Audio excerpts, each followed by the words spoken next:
এরকম বৃষ্টির দিনে যদি গরম গরম আমুদি ফ্রাই আর তার সাথে ভাত, ডাল আর গন্ধরাজ লেবু থাকে, ব্যাস, তাহলে আর কি চাই বলুন তো।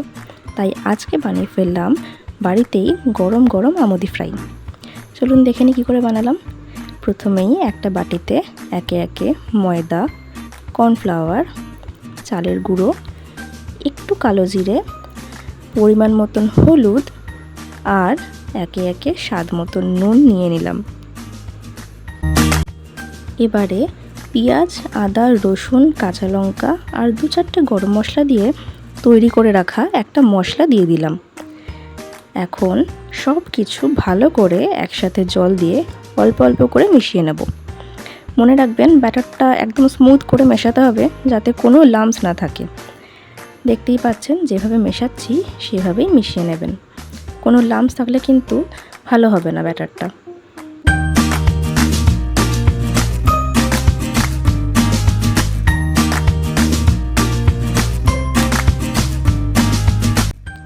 এই যে সবাই দেখতেই পাচ্ছ যে ব্যাটারটা ঠিক কতটা স্মুথ হয়েছে, আর কোনো লাম্পস কিন্তু এখানে নেই। এরকমভাবেই এইরকম কনসিস্টেন্সিটাই কিন্তু আমাদের চাই, তাহলে এই মাছের গায়ে ভালো করে ব্যাটারটা পুরো লেগে থাকবে। আমি একটা বড় বাটিতে এটা ট্রান্সফার করে নিয়েছি। এবারে মাছের দিকে চলে যাব।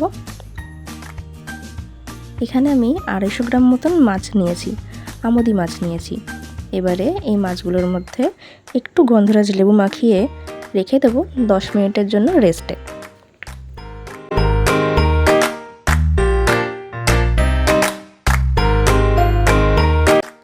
মাছগুলো একটুখানি রেস্টে রেখে দিলাম 10 মিনিটের জন্য। এবারে একটা কড়াইতে সাদা তেল দিয়ে খানিকক্ষণ গরম হতে দেব। আর এদিকে বানিয়ে রাখা ব্যাটারটার মধ্যে ম্যারিনেট করা মাছগুলো দিয়ে মাখিয়ে নেব। সবটা ভালো করে মাখিয়ে নেব যাতে মাছগুলোর গায়ে ব্যাটারটা পুরো ভালো করে লেগে যায়। আর এতক্ষণ এদিকে তেলটাও গরম হয়ে গেছে। গ্যাসটা একটু কমিয়ে দিয়ে একে একে মাছগুলো তেলে ছেড়ে দেব।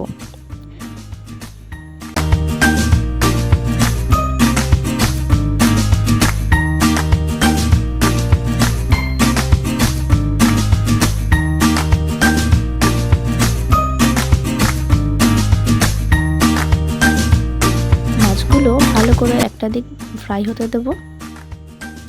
এবারে একদিকটা ভাজা হয়ে গেলে ভালো করে উল্টে পাল্টে ভেজে নিয়ে একটা পাত্রে তুলে নিতে হবে। এটা মাছের উল্টো দিকটা আমি এখন ভাজতে দিয়েছি। ভালো করে ভাজা হয়ে যাক, হয়ে গেলে একটা পাত্রে তুলে নেব। এই যে মাছগুলো আমার সব ভাজা হয়ে গেছে ভালো মতন। এবারে এগুলো একটা থালায় তুলে নিচ্ছি। এগুলো একটু ঠান্ডা হয়ে যাক, ততক্ষণে বাকি আর যে মাছগুলো বাকি আছে সেগুলো ভেজে নেব।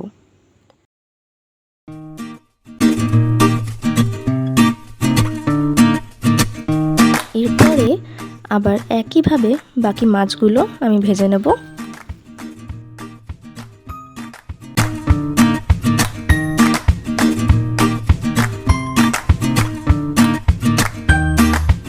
এই যে আমার সবকটা মাছ ভাজা হয়ে গেছে।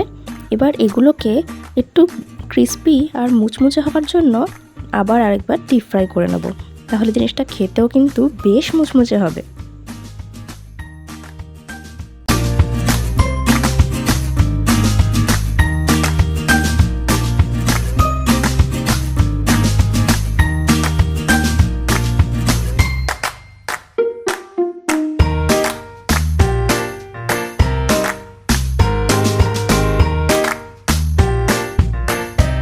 এই যে এগুলো আবার আরেকবার উল্টে পাল্টে ভালো করে আমি ভেজে নিয়েছি, যাতে জিনিসটা বেশ ভালো করে ক্রিস্পি হয়ে যায়।